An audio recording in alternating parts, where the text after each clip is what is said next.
Hello everybody of the Let's Play community, I'm the Blind Swordsman and welcome back to Let's Play Final Fantasy IV. In the last episode we actually made it here to the elf place and we fought him off valiantly. Didn't no avail because I didn't finish it in the last episode.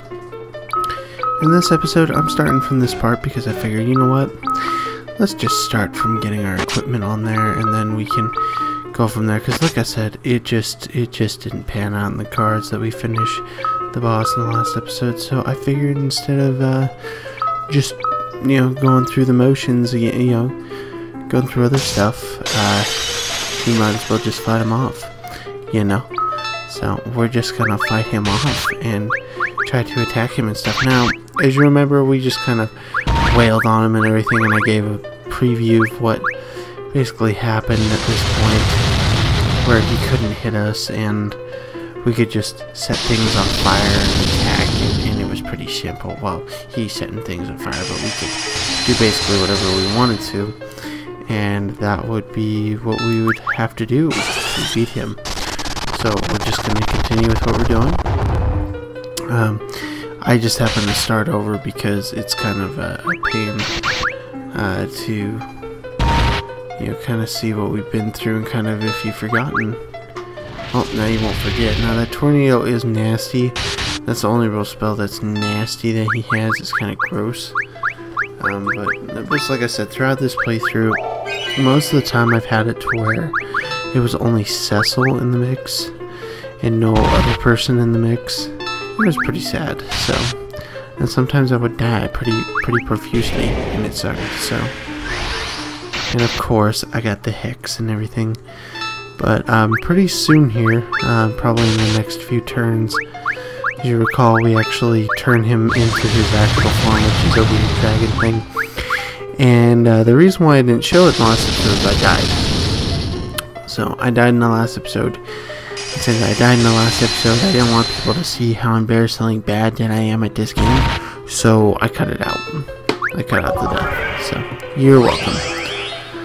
In this episode of Final Fantasy IV, I think we're going to get to the Tower of Babel, so to speak, I think is what we're getting to. So that'll be cool. That'll be wicked. Anyway, let's continue on with the fight here. I think we're almost done here. Yeah, here we go. Say your prayers! And he just transforms into the Dark Dragon. The Dark Dragon. Now this is when the fight actually ramps up in difficulty and starts getting difficult, so that's why I decided to cut out the death, because I actually save state during the death. So yeah. But I kind of go through the motions. At some point you're going to see me save state, so just be aware that I know I cheated a little bit, but I have no regrets to cheating, because this guy is a butthole. You can use Raise. Raise is one of those spells that actually works really well. Or Rise, I'm sorry. Raise doesn't do anything, it's a Rise. To actually wake people up, if they've been KO'd.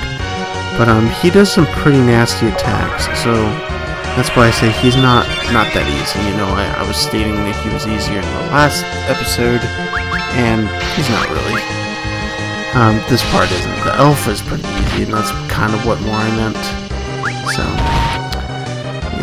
it just becomes kind of difficult when you're on a time crunch, because you're on the train and your battery's running low, and also he attacks you with massive damage. So yeah, bam, right there, I just kind of cut, and there we go. And I use an ether on Tella because we need to have some magical healing powers up in here. And I guess I saved loaded again. Oh, that's right, because I messed up and I needed the dry ether. But to heal him back up, I know again, save states are bad. And I've used them in a couple of LPs, but it's like I said, I was kind of on a time crunch and I really needed to get this going, so 408, and now I can start attacking full frontal assault this guy. Now I can heal up everybody, and you're going to see me using 3 people at this point because it's kind of hard to use 4 people if the one's dead, so absolutely.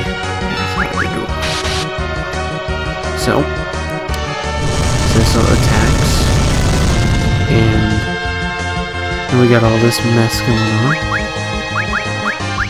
We're gonna use some Kiraja, and attack the Dark Dragon again. So yeah, that's kind of the strategy in Final Fantasy IV, because Final Fantasy IV is really kind of one of those games that is like a strategy RPG where you really kind of have to think about your next move, but you really don't. I would say something like Bravely Default has more of a strategy to it than Final Fantasy IV. Even though now all of a sudden it's like, great, now I can only manage 2 guys because I'm getting destroyed up in here. But I figure, you know what? I'll just take them on. Boss battle's gonna be longer episode for you guys. You know, it works, and it's just kind of hard to fight. So I decided, hey, you know what? Let's bring him back. Let's see what we can do. And I got the Kiraja off to be able to get this guy to come back. So but that's the problem, you know, is that you use the Phoenix down and then you may end up using another one again. So you may need to use those, but I just needed him to be able to attack at least once. So try to keep him alive if possible, and it was just pretty hard to do that.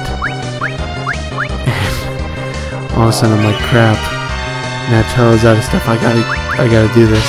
It's now or never. And I think Sid gets the final blow here.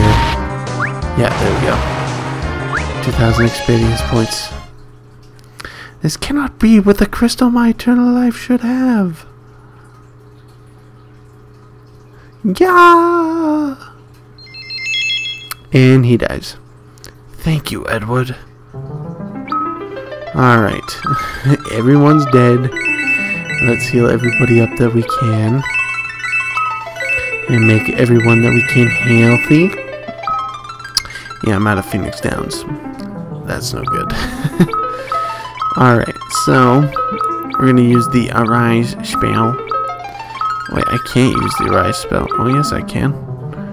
Oh, yes, I can. And I'll wake him up and I use too much stuff, so that's okay. We can always just use a couple of ethers that we have. Now, ethers are flippin' expensive in this game. It's annoying as crap.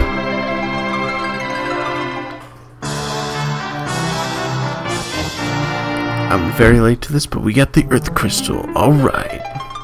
Let's head out. And now we can get into some fights with our regular equipment. And, oh, I think I'd use a tent here, actually, because you can hit select and use a tent, which is very useful in this game. You don't have to go into the menu and take on the tent. Well, there's actually one point in this game we go into a dungeon like this, and I literally destroy it because of the fact that basically there's doors, and these doors are just like no match, because I decided, hey, you know what, I'm gonna grind up to like level 35 and see what happens. So, and it works out pretty good. So I don't know, this is one of the most overpowered playthroughs I think I've had in this game ever. So alright, now I can attack. So yeah, I know you've seen these guys before, but you haven't seen them with this equipment, so I'm just going to leave this battle going. Kill. Kill. Alright. The succubus are a weird bunch, because they look like they're vampires or something. Maybe they are, I don't know. Maybe that's like a Japanese name for them or something, I don't know. But one of the worst things actually about Bloodsuck that I failed to mention in the last episode, because I always fail to mention stuff in my reviews or in videos or in anything, is your health constantly drops after they hit you once. It's kind of like a poison. So yeah, and I was like, no man, I want to keep going. So like I said, one of the annoying things about Final Fantasy IV is the encounter rate, because sometimes it'll go up and sometimes it'll go down. So it's just kind of annoying, and I freaking hate it. So yeah, but we'll get out of this soon enough, and it's like I said, we're going to be fighting battles along the way, and the reason why I want to fight the battles is because we haven't really seen how these battles work without our equipment. So And I think I edit these before. Yeah, because I edit the raw footage before I actually record the commentary. And, yeah, there's not very long. There's about 5 minutes left in the video, but most of it's just me running away because I'm so tired of this place. I would say, honestly, this is my least favorite dungeon of the game. And, like, when you get to this point of the game, for me, it's probably the worst parts of the game. Like, some of the parts in here are not very fun, in my opinion, but that's my opinion. If I ever get to a review of this game, you'll find out why. I don't think I'll do a review of this game anytime soon because of the fact that I just don't feel like it right now. I'm doing my season 1 of Mario and it's been awesome. So, and he did 300 damage, jeez. Yeah, Blaster's bad because it just holds them in place. It's kind of like a binding spell in Pokemon. So, anywho, oh, there we go. Yay! And then we turn. Yeah, I forgot this at the beginning of the freaking dungeon. I don't know how I forgot that, but I did. And now we can kill these guys, the needle hogs. They're pretty easy, Ancient Crow. And Cecil can take them out with one hit. It's pretty insane. Even though, you know, he had some help there, but you saw the first one. I mean, he killed the one in one hit, so there we go. 730 experience. Now, you can get some decent experience in here, but grinding in here is not going to be worth your time. There's another dungeon later on that is very worth your time to go in, and I will tell you when that is and where I go to actually grind for stuff. So I figured I'd leave this one in because it was pretty quick, so, you know. And we are out now. We can ride the Black Chocobo back to the thing. I think we need to, actually. He takes us back here, so I think I decide I want a Chocobo, so I grab one. Chocobo's just faster, man. And you don't have to fight encounters, you just go to the town you want to go to, man. Alright. So there we go. Now we're going to head back to the ladies up at the top. And we're going to give them the crystal. Giving them the crystal will mean that we have all the power in us. Oh my goodness! The Earth Crystal, you've reclaimed it! Hurrah! Hurrah! And he's like, whoa. There's a lot of girls. I see you have acquired the Earth Crystal. That voice. Kane. Oh, nope, that's not it. Bring the crystal back aboard a ship with you, and I'll take Rosa. Take you to Rosa.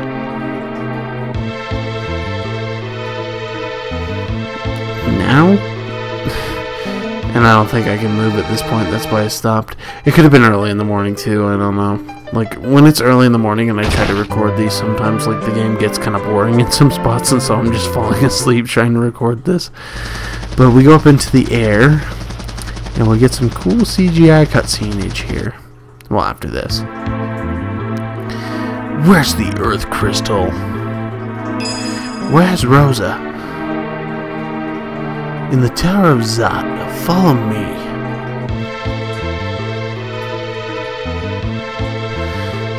Follow you? You have the bridge stuck so that we have to go with you anyway.